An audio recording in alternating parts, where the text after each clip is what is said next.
मैं एक दुकान पर ख़रीदारी कर रहा था, तभी मैंने उस दुकान के कैशियर को एक 5-6 साल के लड़के से बात करते हुए देखा।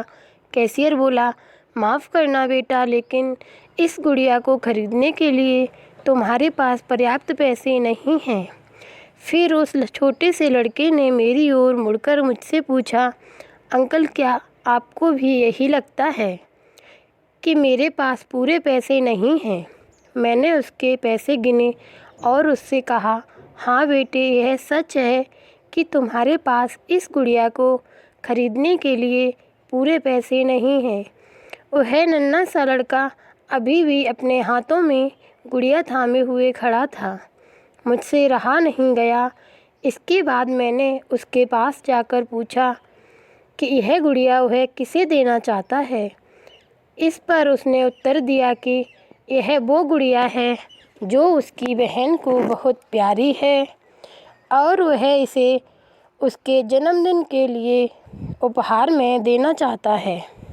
यह गुड़िया पहले मुझे मेरी मम्मी को देना है, जो कि बाद में जाकर मेरी बहन को दे देंगी। यह कहते कहते उसकी आंखें नम हो आई थीं। मेरी बहन भगवान के घर गई है और मेरे पापा कहते हैं कि मेरी मम्मी भी जल्दी ही भगवान से मिलने जाने वाली हैं।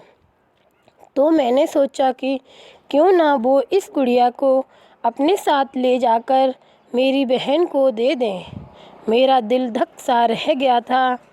उसने ये सारी बातें एक सांस में ही कह डाली और फिर मेरी ओर देखकर बोला, मैंने पापा से कह दिया है कि मम्मी से कहना कि वो अभी ना जाएं, वो मेरा दुकान से लौटने तक का इंतज़ार करें। फिर उसने मुझे एक बहुत प्यारा सा फ़ोटो दिखाया जिसमें वह खिलखिलाकर हंस रहा था। इसके बाद उसने मुझसे कहा, मैं चाहता हूँ कि मेरी मम्मी मेरा यह फ़ोटो भी अपने साथ ले जाएं, ताकि मेरी बहन मुझे भूल नहीं पाए। मैं अपनी मम्मी से बहुत प्यार करता हूँ और मुझे नहीं लगता कि वो मुझे ऐसे छोड़ने के लिए राज़ी होंगी। पर पापा कहते हैं कि उन्हें मेरी छोटी बहन के साथ रहने के लिए जाना ही पड़ेगा।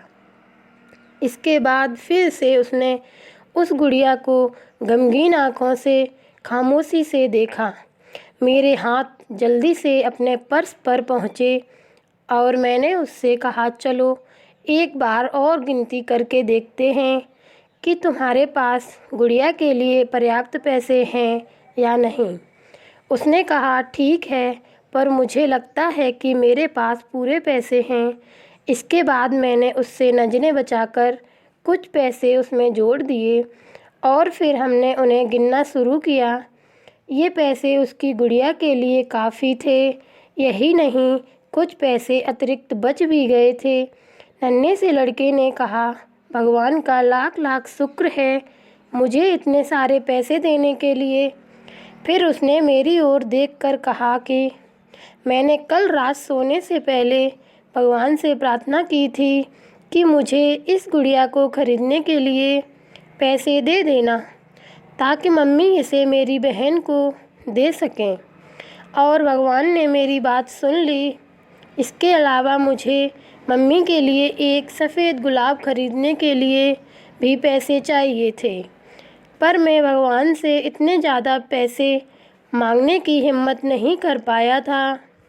पर भगवान ने तो मुझे इतने पैसे दे दिए हैं कि अब मैं गुड़िया के साथ साथ एक सफ़ेद गुलाब भी खरीद सकता हूँ।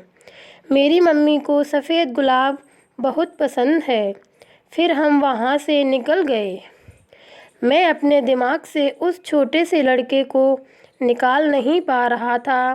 फिर मुझे 2 दिन पहले स्थानीय समाचार पत्र में छपी एक घटना याद आ गई, जिसमें एक शराबी ट्रक ड्राइवर ने के बारे में लिखा था, जिसने नशे की हालत में मोबाइल फ़ोन पर बात करते हुए एक कार चालक महिला की कार को टक्कर मार दी थी, जिसमें 3 साल की बेटी की घटनास्थल पर ही मृत्यु हो गई थी और वह महिला कोमा में चली गई थी। अब एक महत्वपूर्ण निर्णय उस परिवार को ये लेना था कि उस महिला को जीवन रक्षक मशीन पर बनाए रखना है अथवा नहीं, क्योंकि वह कोमा से बाहर आकर स्वस्थ हो सकने की अवस्था में नहीं थी। क्या वह परिवार इसी छोटे लड़के का ही था? मेरा मन रोम रोम काँप उठा। मेरी उस नन्हे लड़के के साथ हुई मुलाकात के 2 दिनों बाद मैंने अखबार में पढ़ा कि उस महिला को बचाया नहीं जा सका। मैं अपने आप को रोक नहीं सका और अखबार में दिए गए पते पर जा पहुंचा, जहां उस महिला को अंतिम दर्शन के लिए रखा गया था। वह महिला श्वेत कपड़ों में थी, अपने हाथ में एक सफ़ेद गुलाब और उस छोटे से लड़के का वह फ़ोटो लिए हुए, और उसके सीने पर रखी हुई थी वही गुड़िया। मेरी आंखें नम हो गईं। मैं नम आंखें लेकर वहाँ से लौटा। उस नन्हे से लड़के का अपनी माँ और उसकी बहन के लिए जो प्यार था, वह शब्दों में बयान करना मुश्किल है। और ऐसे में एक शराबी चालक ने अपनी घोर लापरवाही से क्षण भर में उस लड़के से उसका सब कुछ छीन लिया।